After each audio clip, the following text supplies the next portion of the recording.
Let's fucking do this! These are the top 10 best games of 2014.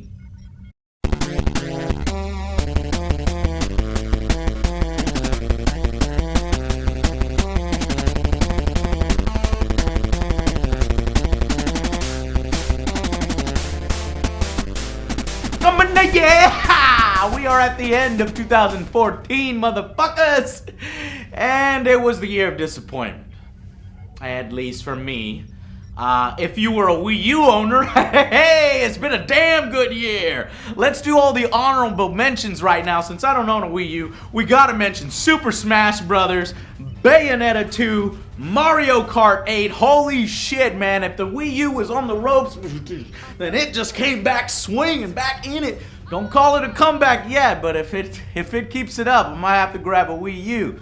Other honorable mentions probably be Shovel Knight. I heard that scroller was fantastic. Maybe Dark Souls 2 and Lords of the Fallen for people that like that genre. Not huge into that. Now, so remember, this is my list.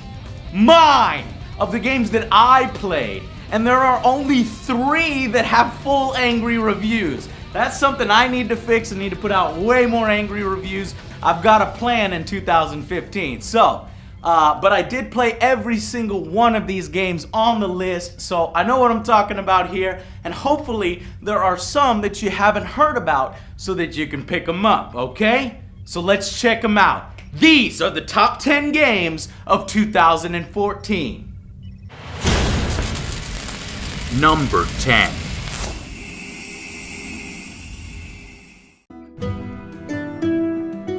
I dreamt we never left home.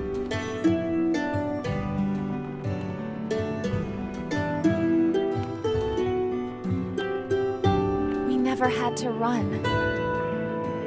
The Banner Saga. Now this Kickstarter-backed game, brought to us by a trio of ex-BioWare developers, has players experiencing the life of a Viking in a fantasy world where you make various moral choices along your journey that will affect your entire caravan. It's really cool. Combat is played out in a turn-based arena where troop types and special abilities played smartly will carry the day. It's tough, but it's very rewarding, even if it is slightly repetitive. The story, though, is beautiful. It's interesting. The world is unique. The visual style is absolutely stunning. It uses this hand-drawn aesthetic that's a joy to look at. The plot is revealed through multiple perspectives, and you level up individual characters, which has you grow attached to them, just like in XCOM. Unfortunately, you can't rename them, which you should be able to, and the game also has these lengthy sections where you just sit there and you watch your caravan travel in the landscape. It really sets the mood, but some players may not like sitting still for it, but... Alright, there's the Godstone. Pretty impressive piece of rock. We are really low on supplies, though. Far enough for today, I think. Trust me, if you like these types of games, you're gonna love the Banner Saga. Use the horn again.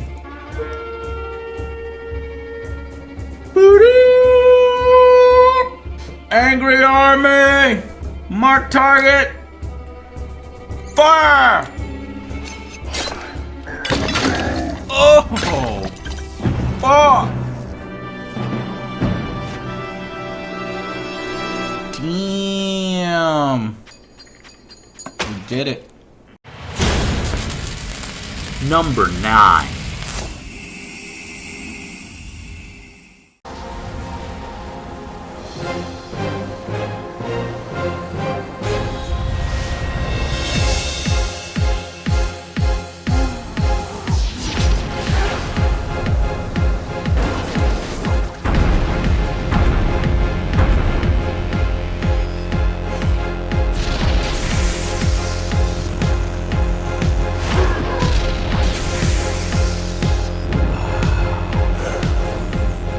SMITE. The official release for SMITE is March 24, 2014, though it's been out for longer. Now, I've never included it on one of my top lists, and it is one of my favorite MOBAs to play outside of League of Legends and Infinite Crisis for the DC. So I just had to include it. It's been a fantastic addition to the MMO genre at a time when the genre is becoming flooded with Me Too mechanics. It helps that SMITE is unique with its third-person action view, and you get to take control of various mythological gods. The game has great variation, though it does have common similarities with other popular MOBAs. It is worth playing. It's got tons of modes: Conquest, Arena, which I like, Joust, Assault, Siege, there's a few matches of the day, and the community has been, in my experience, fantastic.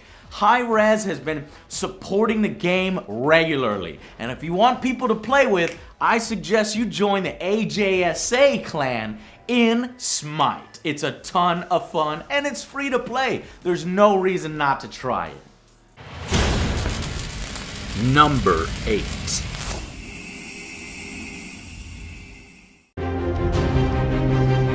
Can you not see it? The end is near. Auriga is infested with foolish creatures who look at tomorrow as if they will live forever. They do not understand that none will survive. Endless Legend. What? What the hell is that, Joe? What the fuck is this? Well, it's a damn fine example of one of my favorite genres, the 4X. Expand, exploit, exterminate, and explore. While I enjoyed this year's Civilization Beyond Earth, I was disappointed in how much it rehashes from its predecessor. The real 4X strategy winner of 2014 is actually Endless Legend. Essentially, here you build a fantasy empire complete with armies and heroes to conquer the known land, battling or negotiating with rival kingdoms, and going on quests for loot and items for your characters. What makes Endless Legend special is just how beautiful it is to look at. It's got really great art design, a nice looking UI, and interesting factions, all with unique mechanics to meet and battle against. It also improves on its predecessor, Endless Space, with a combat system that has a bit more meat and strategy as you plan your moves out on a hex grid and then watch out the action unfold. It's a must-have for any strategy lover if you could just spend a bit of time watching tutorials and learning its intricacies. Trust me. I stole the sentience of an ancient power and saw a greater purpose. For we were the first. Auriga is our planet. And I will turn our hunger against those trespassers who would take it from us. One day we will reign supreme on Auriga. And we will gaze up at the stars. Still hungry.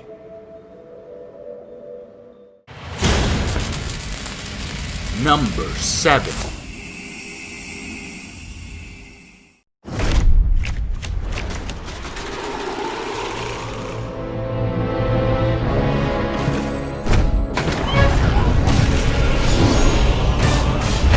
Wars are only won upon the anvil of honor. Victory or death! Hearthstone. Heroes of Warcraft. I love card games. Magic the Gathering is one of my favorites. I've played so many physical and virtual variations, but for me, the only one that comes close to Magic is Hearthstone. It's easy to learn, faster to play, with more factions to choose from. Hearthstone is filled to the brim with strategy and thoughtfulness, where skill and knowing when to make the right moves matter just as much as building your deck. Players use creatures and spells to discover these interesting combos, and the game blends familiar and unique mechanics to create something that's incredibly addicting. The extremely high production values, the fucking amazing music, that I could listen to all day. There is a lot to love about this game.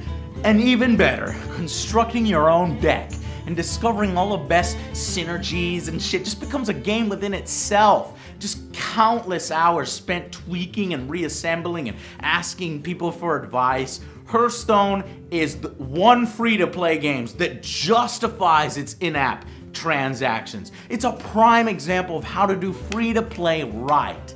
If the gameplay itself is fun and as rewarding as any retail game out there, then we've got no problem dropping tons of money into it. I look forward to crafting even more decks, learning from other players, and anticipating new expansions. They've already got one out. Blizzard does it again. You gotta get that sparkle. You see that sparkle? It's all about getting the good mojo. It's all about the good vibes. You gotta sparkle this shit up and put it in the hole. Oh no! Fuck! Number 6.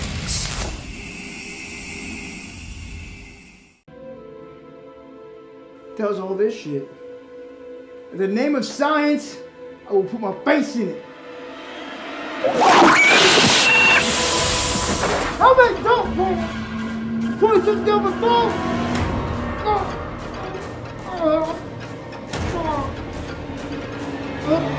Please take a seat. Someone will be with you shortly. Apollo has the situation well in hand. Let the review begin. Alien Isolation. With the bad taste of colonial marines, which had done fucked it up, still fresh in our mouths, Sega goes back to the franchise's horror roots and really plays up the fear and terror of encountering a single xenomorph in this horror survival title that has more in common with Outlast and Amnesia than it does Call of Duty and first-person shooters, with nearly perfect atmosphere and retro, set designs. It flawlessly recreates the universe and nails the claustrophobic environments. And unafraid to include levels solely for building tension and connecting players, with the depths of space, Alien Isolation should be commended as a damn fine horror game from a first attempt at Creative Assembly, normally a strategy game company. Aside from perhaps being overly long in some sections, Amanda Ripley's adventure is a thrilling one, transitioning from horror to a bit of action and back again. This Alien game does its license justice, and it is one of the best to date.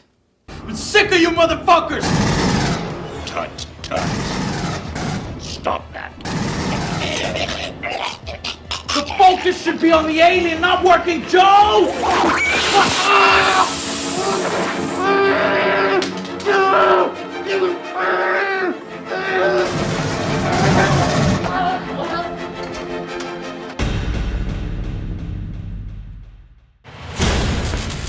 Number 5.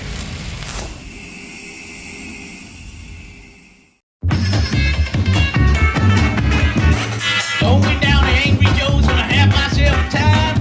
Playing crappy shitty games, PC, Xbox, or PlayStation. Going down to Angry Joe's, gonna leave my woes behind. Ample raging day or night. Angry army, take formation. Going down to Angry Joe's, gonna see what's new this time. Come on down to Angry Joe's and watch these views mine. South Park: The Stick of Truth. Now, this could have easily been a really shitty, terrible, awful licensed property, okay? Instead, with the help from the actual creators, Trey Parker and Matt Stone themselves, Obsidian created, or more accurately, recreated the entire world of South Park almost exactly with extreme attention to detail, as if you were watching an entirely exclusive season of the show. Look, with fun RPG-like mechanics, some outrageous and funny writing, South Park surprised us all as a really fantastic RPG in its own right. And I love South Park. It's hard not to have some fun when you have such outrageous powers to call upon in battles. You are about to ruin the bad reputation of movie and television licensed games. I cannot allow that to happen.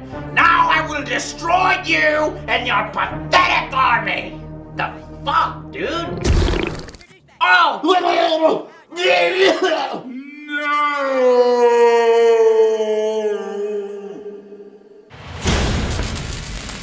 Number 4.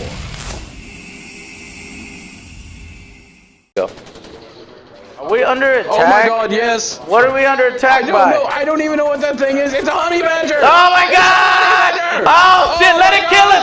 Let it kill him! Honey badger, don't give a fuck! Get him, honey badger! Get him! Get him! Yes! Yes! That's the greatest thing I've ever seen! And he wins! He took a whole clip. Honey badger, don't give a fuck!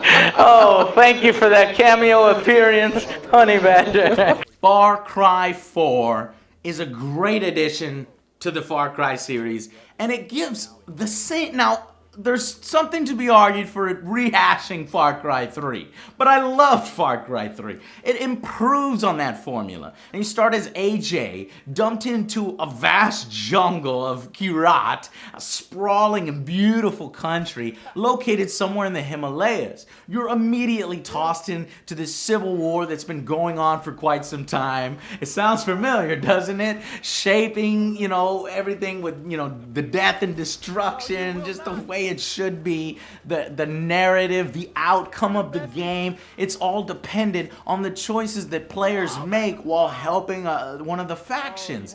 As well, the main antagonist, a dictator named Pagan Min, is portrayed in the perfect way. He is a great villain. Maybe not as great as Far Cry 3, but it leaves you wanting to hate him and just wants to kill him by the end of the game. And couple this with the breathtaking graphics and entertaining side quests with some great lore tossed in, and you have yourselves an engrossing experience that will keep you playing until the end. It's extremely brutal, which is always a bonus, especially with the arena mode and fighting tigers and rhinos and shit. It's awesome. Which direction are they gonna come from? This way. Dang it! Yes! Oh my god, all those guys are fucking dead. My poor No! My poor Betsy! No! You bastards! I'll fucking kill you! I'll kill all of you! No! You mother... Oh, sorry, you fucking asshole! Number 3.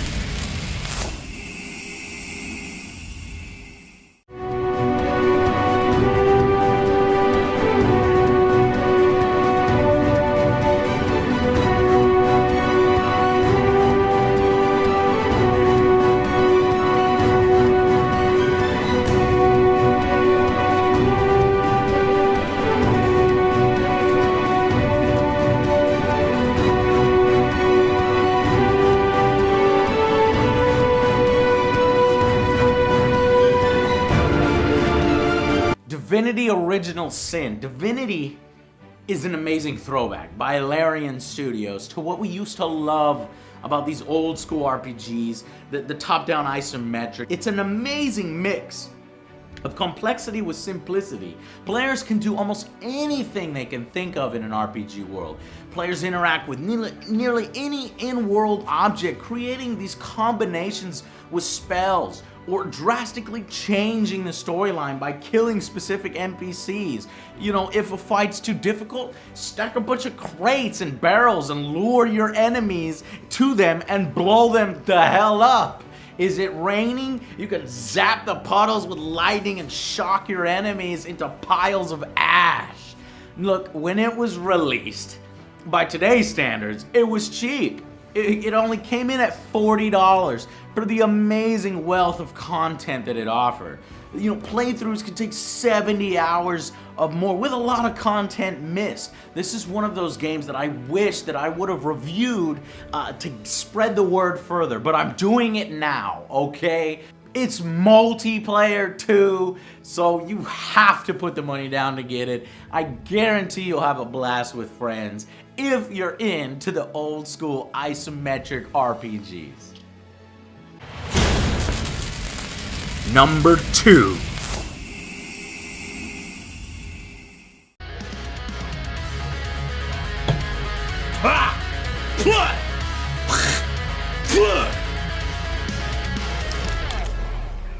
Come on! Come on! Yeah! Sit! Sit! Sit! Oh, shit! What the fuck? Oh, nothing. On something. Think on it. That's bullshit! You saw that, chat?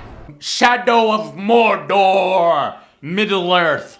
Wow, this is another game that I regret not being able to do an angry review on because it fucking deserves it, okay? With mixing familiar elements from Batman and the Assassin's Creed series together, Monolith crafts possibly one of the best Lord of the Rings games of all time. It's amazing how much life is injected into the game with its one unique addition, the Nemesis system.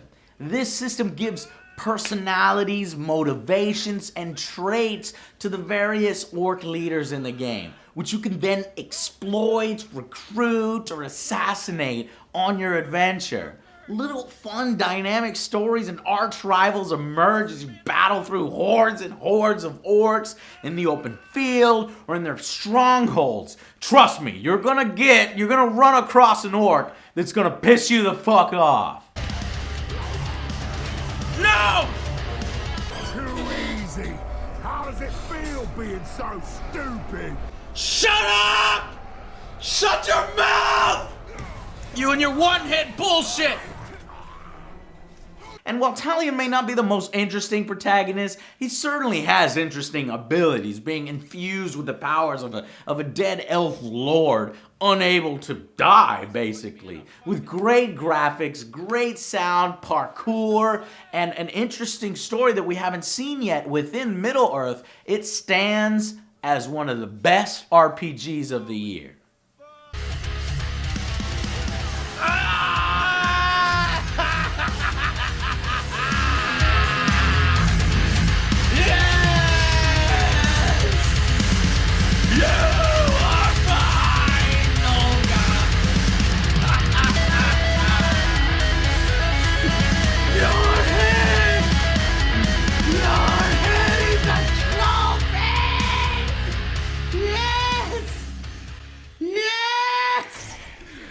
Even in death, you are defiant, Olga! Number 1.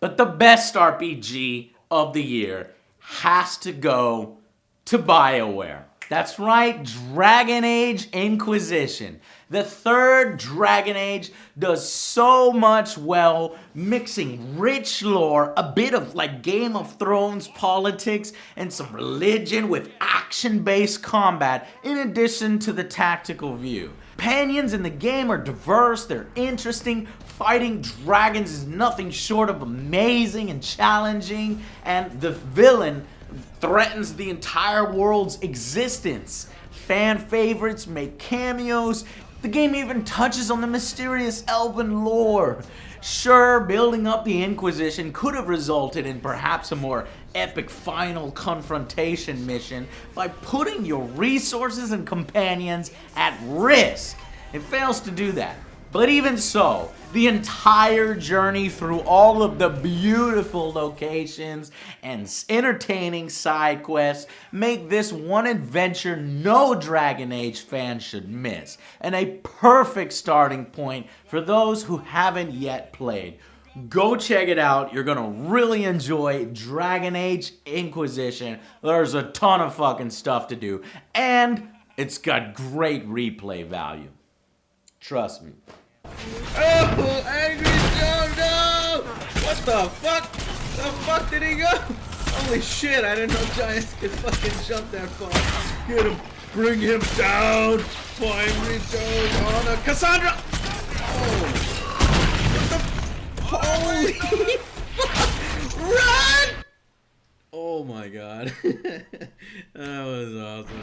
So, that is it for the top 10 best games of 2014 according to my list. Now I want to know your guys' list. I'm sure a lot of Wii U games showed up on it. Put it in the comments. I want to read it myself. And give me a few days to get cracking on those other top lists. We've got the top 10 worst games coming. Maybe the disappointing games, because there was quite a few. Destiny!